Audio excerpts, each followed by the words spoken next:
성부와 성자와 성령의 이름으로 아멘. 빛의 여정 39주간 오늘은 네 번째입니다.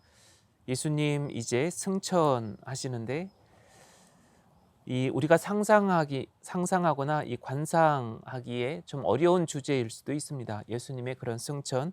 물론 복음을 통해서 보면 루카복음 24장 50절에서 53절 이 내용 복음을 통해서 보면 우리가 그냥 자연스럽게 다가오는 것 같지만 실제로 우리가 이냐시의 관상 안으로 들어가서 이 내용을 상상한다면 아마 대부분 영화나 아니면 드라마나 이제 이것과 이렇게 연관이 되어서 내 존재가 그 자리에 정말 현장감 있게 이냐시오 관상의 특징 중에 하나가 현장감 있는 그런 기도죠. 그 기도 안으로 이렇게 깊이 들어가는 것인데 이 부분이 좀 어려울 수 있습니다.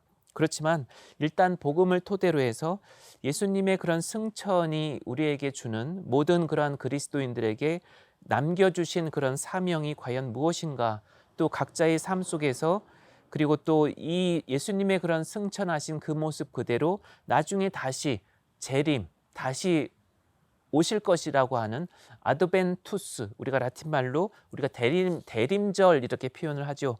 다시 예수님 승천하신 그 모습 그대로 다시 오실 것이라고 하는 그러한 어떤 기다림, 그것이 우리 그리스도인들에게 있어서 가장 어떤 교리의 핵심, 믿음의 중심이라고도 볼 수가 있습니다. 다시 시작되는 어떤 기다림의 시기라고 볼 수가 있는 거죠. 그렇지만 중요한 것도 한 가지는 여기서 제자들에게 부여된 그런 사명, 여러분들이 보고 듣고 직접적으로 체험한 하느님의 나라, 예수님께서 부활하셨고 승천하시면서 우리들 각자에게, 제자들에게 남겨주신 그런 사명이 있으셨던 것처럼 여러분들의 어떤 각자의 삶 속에서도 그러한 고유한 사명을 잊지 않으시는 것, 여러분들 구체적인 삶의 자리에서 어떤 복음적 삶을 살아가고 있는가. 예수님을 믿으면 이렇게 삶이 바뀝니다. 이렇게 삶의 어떤 내면이 바뀝니다. 세상을 바라보는 여러분들의 시선, 여러분들의 가치관, 세계관이 바뀌어야 한다는 것, 바로 이러한 부분들을 놓치지 않고 계속 되새겨 가야 되지 않을까 합니다. 또 오늘 이 주제에 맞게 또 우리가 언급하게 되는 부분이 바로 사도행전 1장 9절에서 11절의 말씀이죠. 예수님께서는 이렇게 이르신 다음 그들이 보는 앞에서 하늘로 오르셨는데 구름에 쌓여 그들의 시야에서 사라지셨다. 예수님께서는 올라가시는 동안 그들이 하늘을 유심히 바라보는데 갑자기 흰옷을 입은 두 사람이 그들 곁에 서서 이렇게 말하였다. 갈릴레아 사람들아, 왜 하늘을 쳐다보며 서 있느냐? 너희를 떠나 승천하신 저 예수님께서는 너희가 보는 앞에서 하늘로 올라가신 그 모습 그대로 다시 오실 것이다.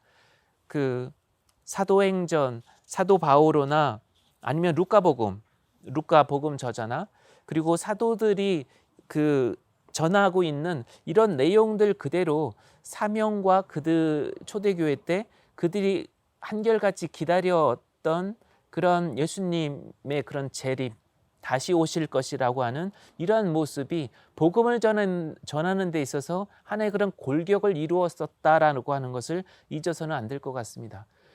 반드시 예수님께서는 다시 오신다라는 것.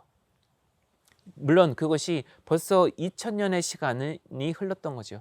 여러분들의 그런 삶, 구체적인 그런 일상 안에서 기다림의 어떤 시간들, 현세에서 인간적인 그런 삶이 때로는 힘들고 우리가 어떤 보편적인 인간의 그런 조건, 삶 속에서 겪는 크고 작은 그런 어려움들을 이겨나가기까지 어떻게 우리가 최선을 다하고 어떤 부분들에 있어서 나 자신의 그런 잘못과 부덕함과 또 노력을 소홀히 했다라는 것, 게을리 했다라는 것에 대한 어떤 자책, 겸허한 어떤 통해, 이러한 시간들을 통해서 자연스럽게 또 그 하느님의 그런 새로운 축복과 그리고 또 격려, 위로, 이러한 시간들을 깊이 되새겨 보면서 우리들 각자의 그런 삶의 자리에서 굳건하게 그 자리를 지켜나간다는 것, 그것이 바로 신앙인으로서 깨어있는 하나의 그런 실천, 지침,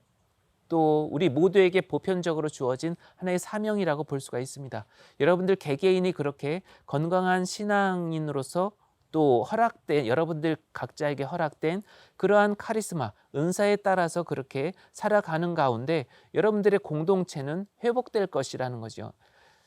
엊그저께 여러분들에게 말씀드렸던 것처럼 우리 카톨릭 교회 신자들이 80%, 85% 냉담 신앙, 냉담을 이렇게 보이고 있는데, 그들에게 있어서 나름대로 교회에 대해서 실망하고 자기 자신에 대해서 실망하고 교회 지도자들에 대해서 실망하고, 이제 그런 반면에 또 다른 한편으로는 각자는 어떤 부분에 있어서 본인들에게 주어진 그런 사명에 대해서 최선을 다하지 못하고 살아가고 있는가, 본인들이 세례를 받고 그렇게 다짐을 했던 부분들에 있어서 어느 정도 소홀히 하고 있는가, 이것 또한 우리가 겸허하게 그들 스스로가 내적으로 살펴가야 할, 깊이 반성해야 될 그런 과제이기도 하죠.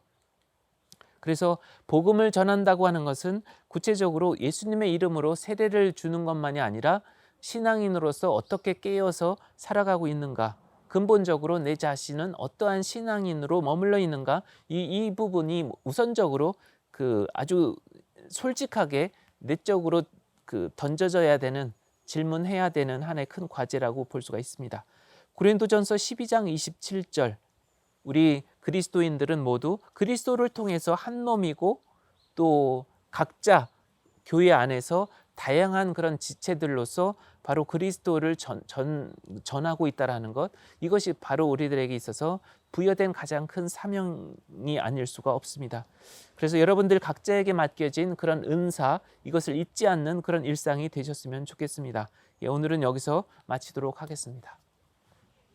성부와 성자와 성령의 이름으로 아멘.